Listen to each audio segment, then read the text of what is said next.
तकदीरवान बच्चे ही बाप का कौन सा डायरेक्शन पालन करते हैं? जवाब, बाप का डायरेक्शन है, मीठे बच्चे आत्म अभिमानी भव। तुम सब आत्माएं मेल हो, फीमेल नहीं। तुम आत्मा में ही सारा पार्ट भरा हुआ है। अब यही मेहनत व अभ्यास करो कि हम कैसे देही अभिमानी रहें। सुना, बाबा ने कहा अब यही मेहनत व अभ्यास करो कि हम कैसे देही अभिमानी रहें। यही ऊंची मंजिल है। और गीत बजाज तकदीर जगाकर आई हूँ, नई दुनिया बनाकर आई हूँ। ओम शांति। मीठे मीठे रूहानी बच्चों ने गीत सुना। रूहानी बच्चे अर्थात जीव की आत्माओं ने कहा कि हम नई दुनिया की तकदीर यानी स्वर्ग की तकदीर बनाकर रूहानी बाप के पास बैठे हैं। अब बच्चों को रूहानी अभिमानी अर्थात आत्म अभिमानी बनना है। बड़े से बड़ी मेहनत यह है, क्या? आत्म अभिमानी बनने में। अपने को आत्मा समझो और ऐसे समझो मुझ आत्मा ने 84 जन्म लिए हैं। कभी बैरिस्टर, कभी क्या बना हूँ। आत्मा मेल है ना, सब ब्रदर्स हैं, ना कि सिस्टर्स। आत्मा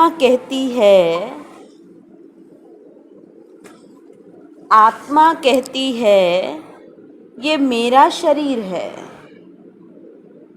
तो उस हिसाब से आत्मा मेल और ये शरीर फीमेल हो गया। हर बात को अच्छी रीति समझना है।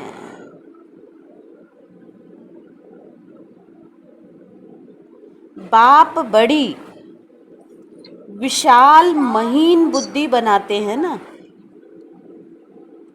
अब तुम जानते हो मुझ आत्मा ने 84 जन्म लिए हैं।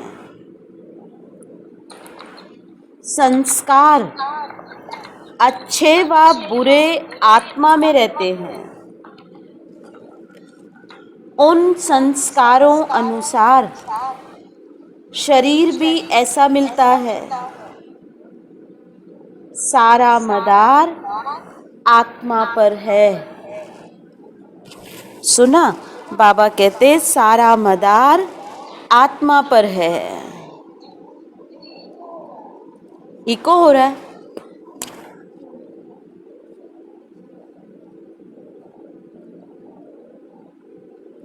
ये बहुत बड़ी मेहनत है।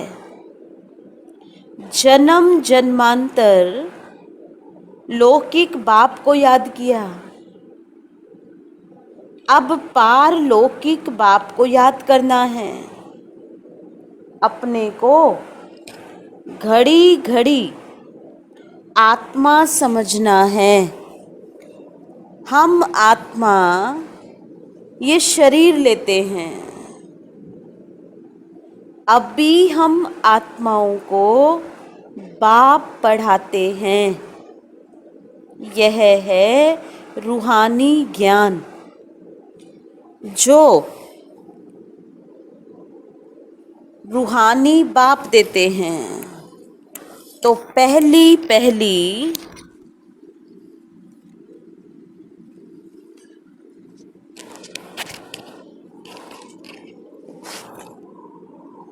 ये रूहानी ज्ञान है जो रूहानी बाप देते हैं।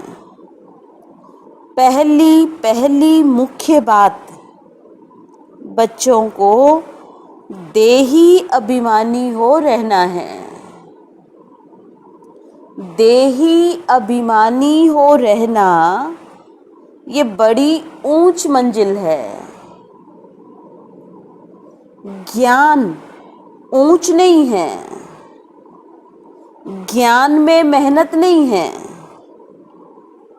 सृष्टि चक्र को जानना यह है हिस्ट्री ज्योग्राफी। ऊंच से ऊंच बाप है ना। फिर है सूक्ष्म वतन में देवताएं। वर्ल्ड की हिस्ट्री ज्योग्राफी तो मनुष्य सृष्टि में होती है। मूल वतन, कोई आया था अभी, मूल वतन सूक्ष्म वतन में कोई हिस्ट्री ज्योग्राफी नहीं है। वह है ही शांति धाम, सतयुग है सुख धाम, कलयुग है दुख धाम। यहाँ रावण राज्य में किसको शांति मिल नहीं सकती। अब तुम बच्चों को ज्ञान मिला है। हम आत्मा हैं, आत्मा है ही शांति धाम में रहने वाली। ये ऑर्गन्स कर्म करने के लिए है। चाहे कर्म करें चाहे ना करें, हम तो आत्मा हैं। हमारा स्वधर्म शांत है। कर्म योगी है ना, कर्म भी जरूर करना है। कर्म सन्यासी कभी हो नहीं सकते। यह भी उन सन्यासियों का पार्ट है। घर बार छोड़ जाते हैं, खाना नहीं पकाते हैं, गृहस्थियों से भिक्षा मांगते हैं, फिर भी उन गृहस्थियों के पास खाते हैं ना। घर बार छोड़कर कर्म तो फिर भी करते हैं। कर्म संन्यास तो हो नहीं सकता। कर्म संन्यास तब है जब आत्मा शांति धाम में रहती है।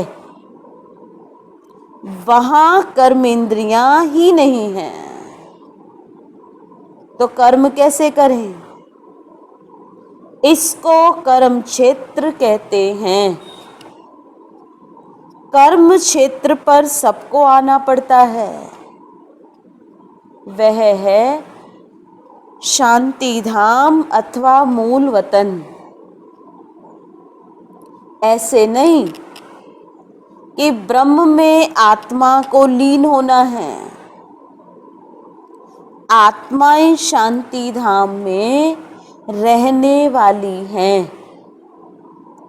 फिर यहाँ कर्म क्षेत्र पर पार्ट बजाने आती हैं। यह है डिटेल की बातें। नटशेल में तो कहते हैं ना, अपने को आत्मा निश्चय करो और बाप को याद करो तो विक्रम विनाश होंगे। इसको ही भारत का प्राचीन योग कहा जाता है। वास्तव में इनको योग भी नहीं, याद कहना चाहिए। कल भी बाबा ने याद दिलाया था। बाबा कहते याद कहना चाहिए, इसमें मेहनत है ना। योगी बहुत कम बनते हैं। योग की शिक्षा पहले चाहिए, बाद में ज्ञान। पहले पहले है बाप की याद। बाप कहते हैं देही अभिमानी बनो। यह है रूहानी याद की यात्रा, ज्ञान की यात्रा नहीं है। इसमें बहुत मेहनत करनी पड़े। कोई तो भल बीके कहलाते हैं, परंतु बाप को याद ही नहीं करते हैं। बाप आकर ब्रह्मा द्वारा तुम बच्चों को देही अभिमानी बनाते हैं। ये देह अभिमानी थे ना, अभी देही अभिमानी बनने का पुरुषार्थ चल रहा है। ब्रह्मा कोई भगवान नहीं है। यहाँ तो सब मनुष्य मात्र पतित हैं। पावन श्रेष्ठाचारी एक भी नहीं है। आत्मा के लिए ही कहा जाता है ना, पुण्य आत्मा, पाप आत्मा। मनुष्य भी कहते हैं मेरी आत्मा को तंग नहीं करो, परंतु समझते नहीं हैं कि मैं कौन हूँ। बोलते तो हैं लेकिन समझते नहीं हैं कि मैं कौन हूँ। पूछा जाता है, हे जीव की आत्मा, तुम क्या धंधा करते हो? कहेंगे मैं आत्मा इस शरीर द्वारा फलाना धंधा करता हूँ। तो पहले पहले ये निश्चय कर बाप को याद करो। ये रूहानी नॉलेज सिवाय बाप के कोई दे ना सके। बाप आकर देही दिव्या, बाप आकर देही अभिमानी बनाते हैं। ऐसे नहीं कि ज्ञान में कोई तीखे जाते हैं तो वे पक्के देही अभिमानी बने हैं। सुना, जो ज्ञान में चलते हैं तो वो पक्के देही अभिमानी हैं, ऐसा नहीं है। बाबा कहते देही अभिमानी जो हैं वे ज्ञान को अच्छी रीति धारण करते हैं। बाकी तो बहुत हैं जो ज्ञान को अच्छी रीति समझते हैं, परंतु शिव बाबा की याद भूल जाते हैं। क्योंकि ज्ञान का सब्जेक्ट अलग है, याद का सब्जेक्ट अलग है। घड़ी घड़ी अपने को आत्मा समझ बाप को याद करना है ना। इसमें जिन मुआफिक बनना है। जिन की कहानी है ना, सुना है ना सबने, जिन की कहानी। बाप भी ये काम देते हैं, मुझे याद करो, नहीं तो माया तुझे खा जाएगी। माया है जिन्न। जितना बाप को याद करेंगे तो विकर्म विनाश होंगे। एडमिट करो ना।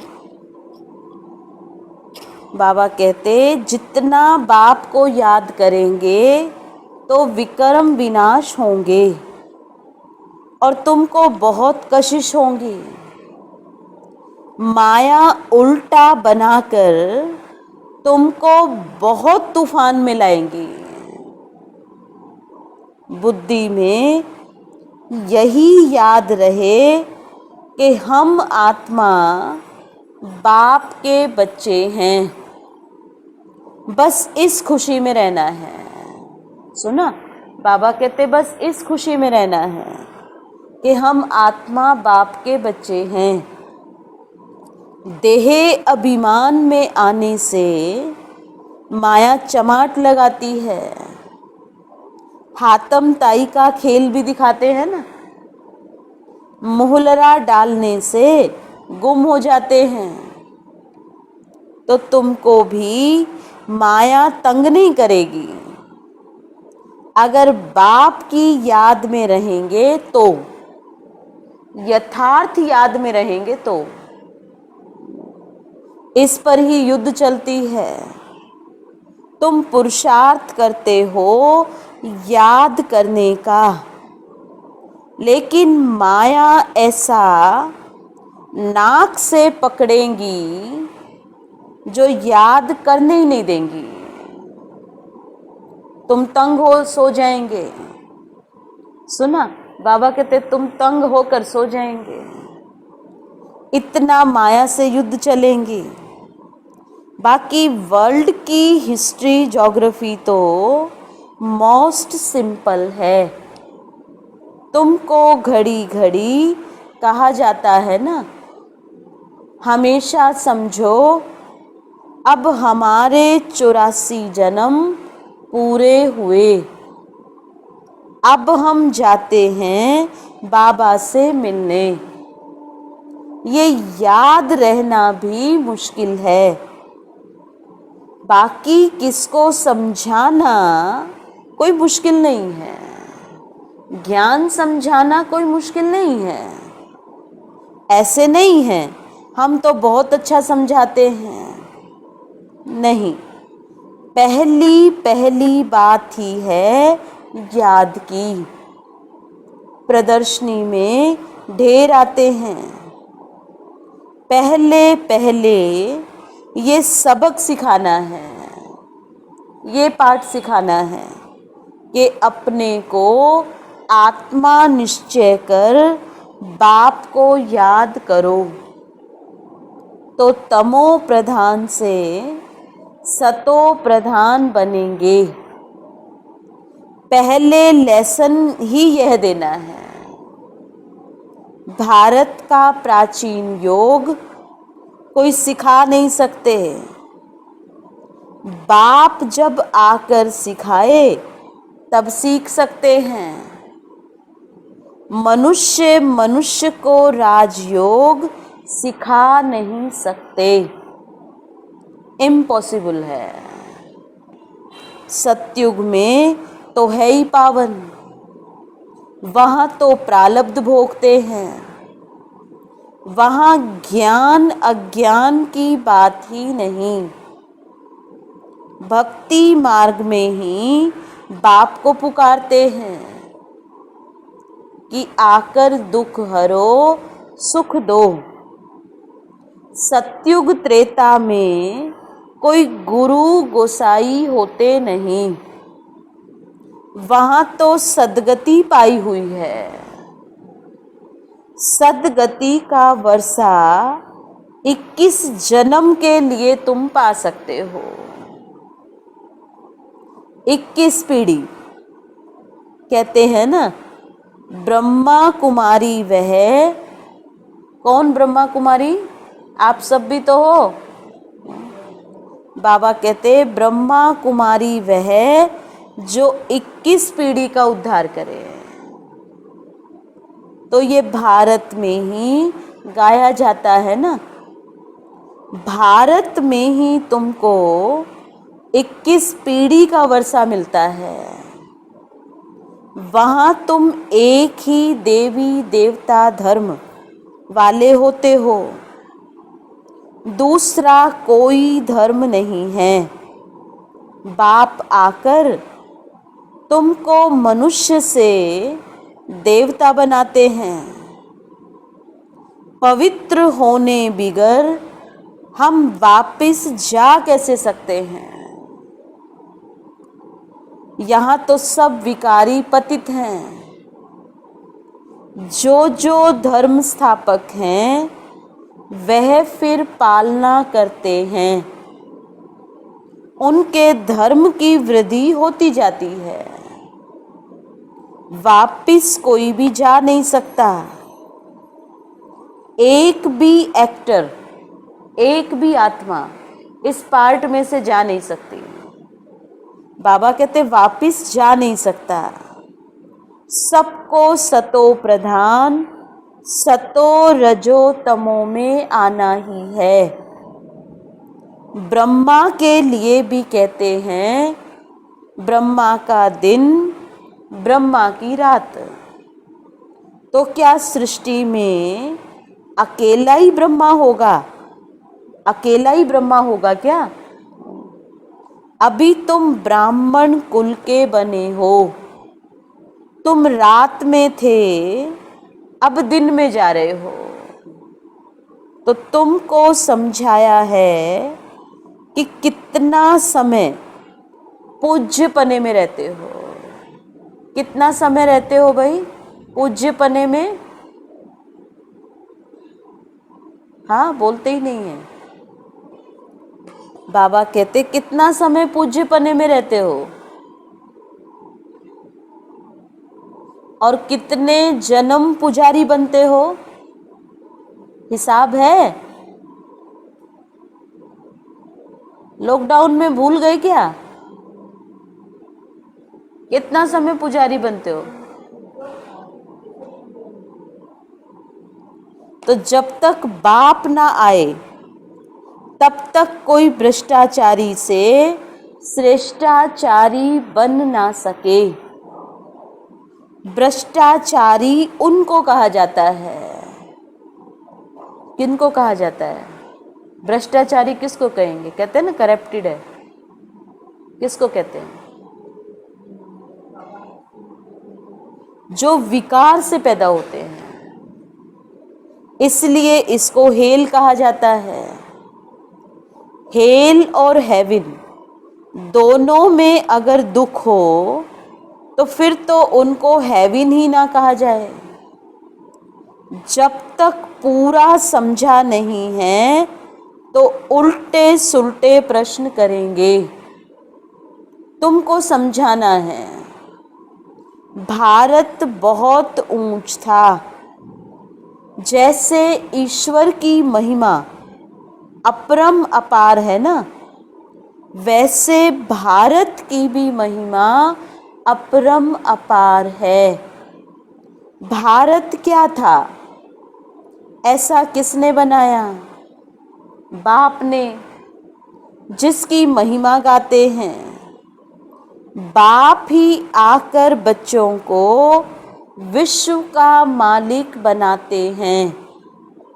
मनुष्य मात्र को दुर्गति से सद्गति में ले जाते हैं, शांति धाम में ले जाते हैं, जिसके लिए ही मनुष्य पुरुषार्थ करते हैं। उसको अटल सुख, अटल शांति, अटल पवित्रता कहा जाता है। वहाँ तुम सुख में भी हो और शांति में भी हो। कहाँ? स्वर्ग में। और बाकी आत्माएं शांति में रहती हैं। मैक्सिमम जन्म तुम लेते हो, बाकी मिनिमम वाले अटल शांति में रहते हैं। सुना? वह जैसे मच्छरों सदृश आए, एक आधा जन्म पार्ट बजाया और यह क्या, उनकी कोई वैल्यू ही नहीं है। मच्छरों की क्या वैल्यू है? रात को जन्मे और सुबह उठ के देखा तो सब, कई तो रात को ही मर जाते हैं। बाबा कहते रात को ही जन्मते, रात को ही मर जाते। तो इस समय बहुत करके शांति चाहते हैं। अब की आत्माएं क्या चाहती हैं? बस शांति चाहिए, हमें नहीं चाहिए सुख। क्योंकि इस समय के गुरु लोग हैं शांति में जाने वाले। तुम यहाँ आए हो, इसीलिए यहाँ नए आते हैं ना, तो कहते हैं एक ही तो बात है। अब उनको अंतर का ही नहीं पता चलता। कहते नहीं, हमें तो स्वर्ग का सुख नहीं, हमें नहीं चाहिए, हमें तो शांति चाहिए बस। क्योंकि वो मुक्ति वाली आत्माएं हैं, उनको जीवन मुक्ति में जाना ही नहीं है। तो तुम यहाँ आए हो स्वर्गवासी बनने के लिए। और जो दैवी कुल की आत्माएं हैं, उनको थोड़ा भी अगर सुख में कमी आती है, ऊपर नीचे होता है, तो उनको वो लगता है, क्योंकि सुख जास्ती भोगा है। तो ये है मुक्ति और जीवन मुक्ति का अंतर। बाबा कहते स्वर्गवासी को शांतिवासी नहीं कहेंगे। शांतिवासी निराकारी दुनिया को कहा जाता है ना। मुक्ति अक्षर गुरुओं से सीखते हैं। माताएं व्रत नेम रखती हैं वैकुंठपुरी में जाने के लिए। कोई मरता है तो भी कहते हैं स्वर्गवासी हुआ। अब कोई होता नहीं है, लेकिन भारतवासी हेवन को ही मानते हैं, समझते हैं भारत पैराडाइज था। शिव बाबा भारत में ही आकर स्वर्ग की रचना रचते हैं, तो जरूर यहाँ ही रचेंगे, स्वर्ग में तो नहीं आएंगे। बाबा स्वर्ग में तो नहीं आएंगे। तो कहते हैं ना, मैं आता हूँ स्वर्ग और नरक के संगम पर। कल्प कल्प के संगम पर आते हैं। उन्होंने फिर युगे युगे लिख दिया है। कल्प का अक्षर भूल गए हैं। यह भी खेल बना हुआ है ना, वही फिर रिपीट होगा। इस अंतिम जन्म में तुम बाप को और सृष्टि चक्र को जानते हो, कैसे स्थापना होती है नंबरवार।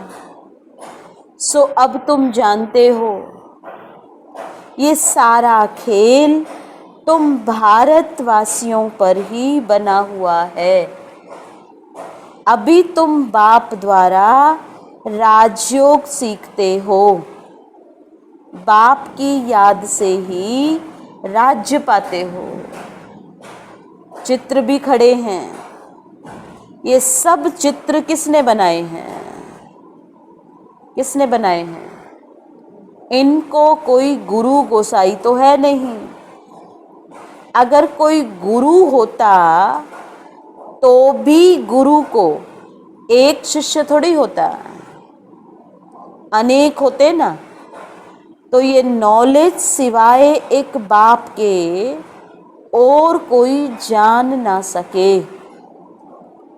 बहुत लोग पूछते हैं, ये चित्र तुम्हारे दादा ने बनवाए हैं? ये तो बाप ने दिव्य दृष्टि से साक्षात्कार कराया है, वैकुंठ का भी साक्षात्कार कराया है। वहाँ कैसे स्कूल चलती है, क्या भाषा होती है। हमारी देवता दादी थे ना, वो 2 साल ट्रांस में रहे थे। उन्होंने भी बहुत सारी बातें, बहुत राज खोले। और गुलजार दादी हैं, संदेशी दादी हैं, इन्होंने बहुत सारे राज खोले। बाबा कहते वहाँ कैसे स्कूल चलता है, क्या भाषा होती है, सब साक्षात्कार किए हैं। बच्चे भट्ठी में थे तो बाबा बच्चों को बहलाते थे। अभी कोई काम तो था नहीं, कोई सेवाएं तो थी नहीं। 14 वर्ष तो तपस्या की, इसीलिए अंदर का कोई बाहर नहीं, बाहर का कोई अंदर नहीं। तो तो बस यही किया, बैठ कर के खेल पाली हुआ। बाबा कहते कराची में सिर्फ तुम ही अलग रहे हुए थे, जैसे अपनी राजाई थी। दादियाँ बताते थे ना, जैसे ऐसे लगता था क्या ठाट बाट है, जैसे एक हमारी अपनी एक राजाई है अलग ही, अपनी तात, अपनी ही बात, दूसरा तो कोई समझ ना सके। भाई जिसके हाथ में खुद ही सब कुछ होली सोली हो, हिंदी में ऐसा बोलते हैं, भाई खुद ही राजा हो, सब कुछ हो, तो फिर तो बात ही अलग होंगी ना, निराली होंगी ना। बाबा कहते समझते थे ये खुदा प्रस्त है, ये खुदा के बंदे हैं। तो बाबा ने समझाया तुम हो नंस, भले वहाँ कितना ही मारकाट हुआ, कितना ही सब कुछ हुआ पार्टीशन के टाइम, लेकिन बाबा के बच्चों को कोई दिक्कत नहीं आई। इवन और मुस्लिम भाई बहन लारी भर भर के सब्जियां, फ्रूट, दूध आदि ये सब चीज़ें दे के जाते थे। तो उस समय हमने तो और ही मज़े किए। बाबा कहते नन बट वन, तो एक बाप के सिवाय और कोई को याद नहीं करना है। वह नन्स क्राइस्ट को ही जानती हैं, उनके सिवाय कोई को याद नहीं करती है। इसीलिए बाबा नन्स का एग्जाम्पल देते हैं कि तुम भी नन्स हो, एक बाप के सिवाय और कोई को याद नहीं करती हो। तो तुम जानते हो वर्षा एक शिव बाबा से मिलता है। शिव बाबा तो है बिंदी, वह भी कोई द्वारा ही समझाएंगे ना। अब बिंदी है तो कोई साकार का आधार लेकर ही समझाएंगे ना। प्रजापिता ब्रह्मा तो जरूर यहाँ होगा। बाप कहते हैं इनके बहुत जन्मों के अंत के जन्म में पतित शरीर में प्रवेश करता हूँ। अच्छा मीठे मीठे सिकी लदे बच्चों प्रति मात पिता बाप दादा का याद प्यार और गुड मॉर्निंग। रूहानी बाप की रूहानी बच्चों को नमस्ते। हम रूहानी बच्चों की, आप सब भी बोलो, हम रूहानी बच्चों की रूहानी बाप दादा को याद प्यार, गुड मॉर्निंग और नमस्ते। शुक्रिया बाबा, शुक्रिया बाबा, आपका बहुत बहुत शुक्रिया। मुरली का सार, एक एक पॉइंट सब सुनाओ, जो मुझे पता भी लगे कौन कौन मुरली सुन रहा है।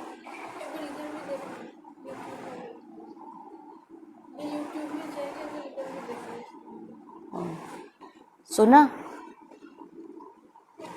एक एक पॉइंट सुनाओ, बाबा ने आज क्या कहा, एक एक ही सुनाओ बस। आवाज नहीं आ रही मुझे दिव्या, इसमें आवाज नहीं है, इसमें आवाज नहीं है।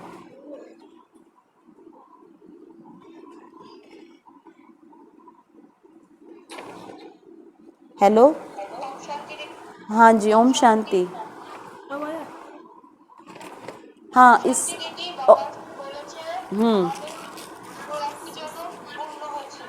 हाँ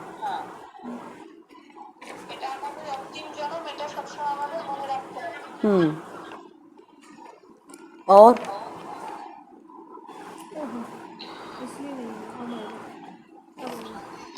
हाँ ओम शांति।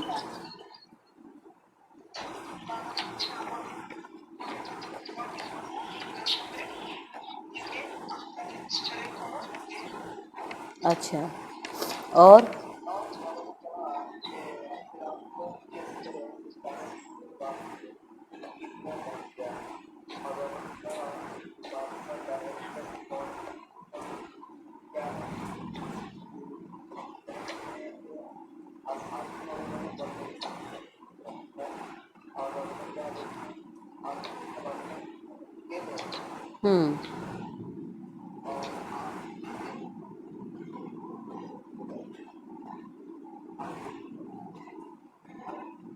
हाँ। और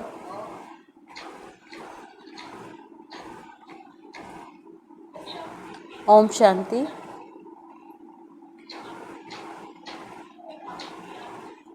हाँ, बोलो बोलो।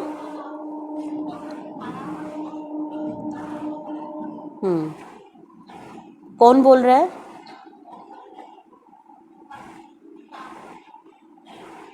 अच्छा अच्छा, आपका आवाज ना कट रहा है, शायद नेटवर्क प्रॉब्लम नहीं है। ठीक है, बोलो बोलो बोलो।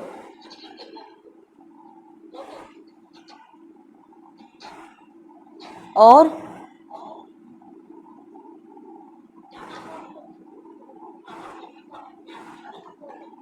हाँ, और एक एक पॉइंट सबको बोलना है। ओम शा ओम शांति। हम्म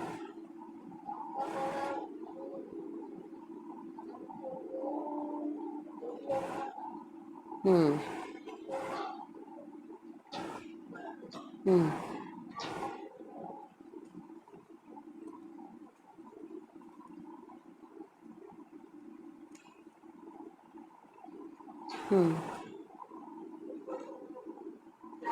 हम्म हम्म और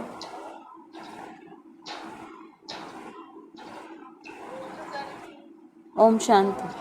हम्म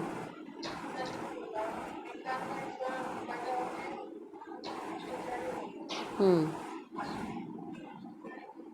हम्म ओम शांति। अच्छा, मुरली का सार है, ज्ञान को अच्छी रीति धारण कर देही अभिमानी बनना है, यही मेहनत है, यही ऊंची मंजिल है। सुना, आज बाबा ने कहा ज्ञान को अच्छी रीति धारण कर देही अभिमानी बनना है, यही मेहनत है, यही ऊंची मंजिल है। इस मेहनत से आत्मा को सतो प्रधान बनाना है। सेकंड पॉइंट, जिन बनकर याद की यात्रा करनी है। सुना, जिन बनकर याद की यात्रा करनी है। माया कितने भी विघ्न डाले, लेकिन मुख में मुहलरा डाल लेना है। सबने डाला हुआ है ना मुहलरा, क्योंकि कोई भी बात जास्ती किससे बढ़ती है? बोलने से ही तो बढ़ती है ना। तो बाबा ने कहा मुख में मुहलरा डाल लो। माया से तंग नहीं होना है, एक की याद में रहकर तूफान हटा देने हैं। वो कहानी पता है ना आपको, मुहलरे वाली? एक बहू थी, इसको एडमिट करो। एक बहू थी, वो एक सन्यासी के पास जाती है। वो कहती है मेरी सास बहुत मेरे से झगड़ा करती है, तो मुझे कुछ आप ऐसी कोई चीज़ दो जब वो झगड़ा करना शुरू करे तो वो मैं अपने पास रखूं तो वो चुप हो जाए, मतलब शांत हो जाए। तो सन्यासी बहुत समझदार था, उसने कहा ठीक है। तो वो बहू को एक ताबीज बना के दिया और कहा कि जब सास बोलना शुरू करे तो तुम अपने मुख में रख लेना और बोलना नहीं, और गिरना नहीं चाहिए। अगर गिर गया तो सारा फिर देखो, फिर वो झगड़ा करना शुरू कर देंगे उल्टा हो जाएगा। तो वो ठीक है, अब मुंह में जब वो डाल लिया तो बोलेंगे नहीं तो झगड़ा कहाँ से होगा। फिर बाद में बहू भी गई, सास भी गई कि मेरी बहू बहुत झगड़ा करती है। अब सन्यासी ने उसको भी ऐसे ही दे दिया, तो फिर शांति हो गई। तो बाबा कहते हैं तुम अपने मुख में मुहलरा डाल लो सुना, तो फिर शांति हो जाएंगी ना। अब एक बोले और दूसरा चुप रहे तो झगड़ा कैसे होगा, अशांति होंगी ही नहीं। अब बाबा ने तो हमको ऐसा ताबीज दिया ही हुआ है, शांति हमारा स्वधर्म है। बाबा कहते माया कितने भी विघ्न डाले लेकिन मुख में मुहलरा डाल लेना है, माया से तंग नहीं होना है। एक की याद में रहकर तूफान हटा देने हैं। एक बाबा दूसरा न कोई, एक की याद में रहकर तूफानों को हटा देना है। आएंगे तूफान लेकिन जास्ती समय ठहर नहीं पाएंगे। वरदान, अलौकिक खेल और खिलौनों से खेलते हुए सदा शक्तिशाली बनने वाले अचल अडोल भव।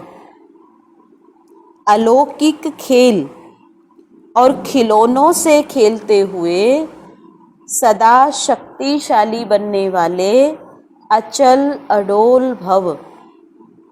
अलौकिक जीवन में माया के विघ्न आना भी अलौकिक खेल है। जैसे शारीरिक शक्ति के लिए खेल कराया जाता है ना, कहते हैं ना खेलो, खेलने से और तंदुरुस्ती बढ़ती है। ऐसे अलौकिक युग में परिस्थितियों को खिलौना समझकर ये अलौकिक खेल खेलो। इनसे डरो व घबराओ नहीं। सर्व संकल्पों सहित स्वयं को बाप दादा पर बलिहार कर दो। बाबा को सच्चाई सफाई से अपने दिल का हाल सुना दो। बाबा ये है, तो फिर बाबा जाने, बाबा का काम जाने। बाबा से एक भी बात छिपानी नहीं है, कुछ भी। बाबा ये अवस्था है, ऐसे ऐसे अप डाउन हो रहा है, फिर बाबा अपने आप जाने। बाबा कहते लेकिन अगर छिपाया फिर बाप जिम्मेवार नहीं है।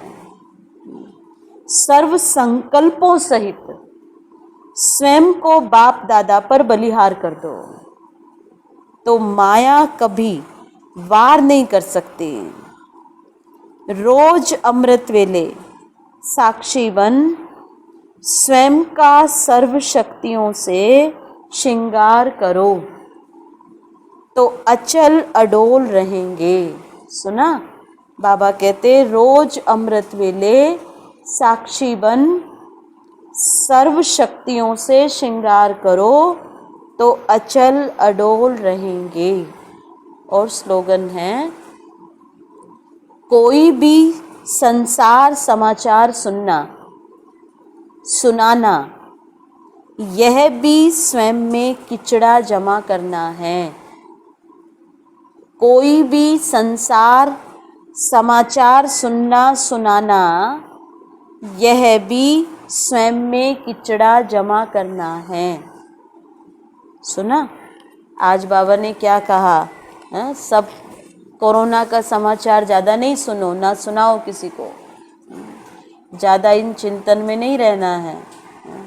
ज़्यादा चिंतन में रहते हैं तो फिर असर आता है ना। न्यूज़ देखनी नहीं है, ज़्यादा न्यूज़ में नहीं जाना है। थोड़ा बहुत इन्फॉर्मेशन रखना ठीक है, लेकिन जास्ती न्यूज़ नहीं सुननी है, माथा खराब ही हो जाएगा एकदम। ये हुआ, वो हुआ, फलाना हुआ, यहाँ वो हो गया, इन सब बातों से हमारा कोई लेना देना नहीं है। जो भी हो रहा है अच्छा हो रहा है, हमारे लिए ही हो रहा है। हमारा बाबा हमारी दुनिया, हमारे लिए नई दुनिया तैयार कर रहे हैं। तो अभी हमें तो मंजिल नज़दीक दिखाई पड़ रही है। तो जो भी हो रहा है अच्छे के लिए हो रहा है। संकल्प नहीं चलाने हैं, गिनती भी नहीं करनी है, कौन मरा, कितने जिए, कितने मरे, उससे कोई लेना देना नहीं है हमारा। हम सेफ हैं, हम बाबा के बच्चे हैं। हर एक आत्मा को अमृत वेले बाबा की छत्र छाया अच्छी तरह से बाबा से वरदान ले लेना है बस। फिर सारा दिन आप निश्चिंत रहो। बाकी सेफ्टी तो सबको रखनी है। और सबको मैंने ग्रुप में एक मैसेज भेजा था 2 दिन से मैंने एक मैसेज भेजा था, आप सबने देखा है? नींबू वाला मैसेज, आप सब भी अपने नाक में नींबू का रस डालना, अच्छी चीज़ है, उससे नुकसान तो है ही नहीं, इवन फायदा ही है। अगर कफ वफ होगा तो वो श्वास नली क्लियर हो जाएंगी। मैंने कल 2 बार डाला, अभी सुबह 1 बार डाला, 3 बार डाला, अच्छा लग रहा है। आवाज़ भी थोड़ा आप लोगों को भी मेरी क्लियर लग रही होगी, नहीं तो सुबह सुबह थोड़ा आवाज़ में भारीपन होता है। तो आप लोग भी डालो नाक में 2-2 3-3 ड्रॉप नींबू, जलता भी नहीं है, बहुत अच्छा है। छान करके डालना। अच्छा, ओम शांति। मीठे बच्चे, अपने आप से पूछो कि मैं कितना समय बाप की याद में रहता हूँ। देही अभिमानी स्थिति कितना समय रहती है। प्रश्न, तकदीरवान बच्चे ही बाप का कौन सा डायरेक्शन पालन करते हैं। जवाब, बाप का डायरेक्शन है, मीठे बच्चे आत्म अभिमानी भव। तुम सब आत्माएं मेल हो, फीमेल नहीं। तुम आत्मा में ही सारा पार्ट भरा हुआ है। अब यही मेहनत व अभ्यास करो कि हम कैसे देही अभिमानी रहें। यही ऊंची मंजिल है। भाई सब अपना मुख तो दिखाओ, सब बंद करके बैठे हो। ओम शांति। सब देवी देवताएं बंद करके बैठे होते हैं। ओम शांति।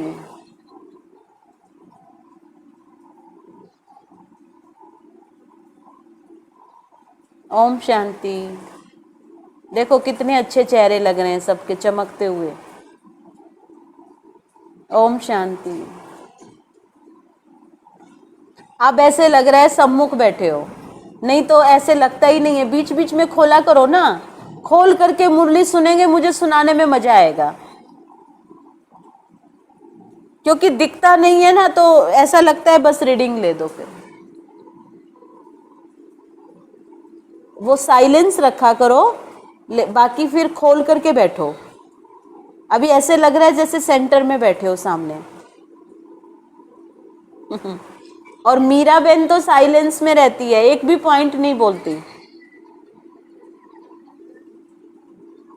एक महावाक्य तो बोलो ना बाबा का। सुन रहे हैं, सारा समा रहे हैं अंदर। चंदना बहन ठीक है?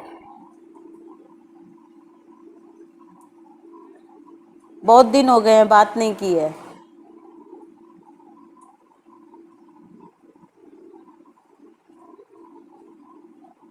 क्या कह रहे हैं?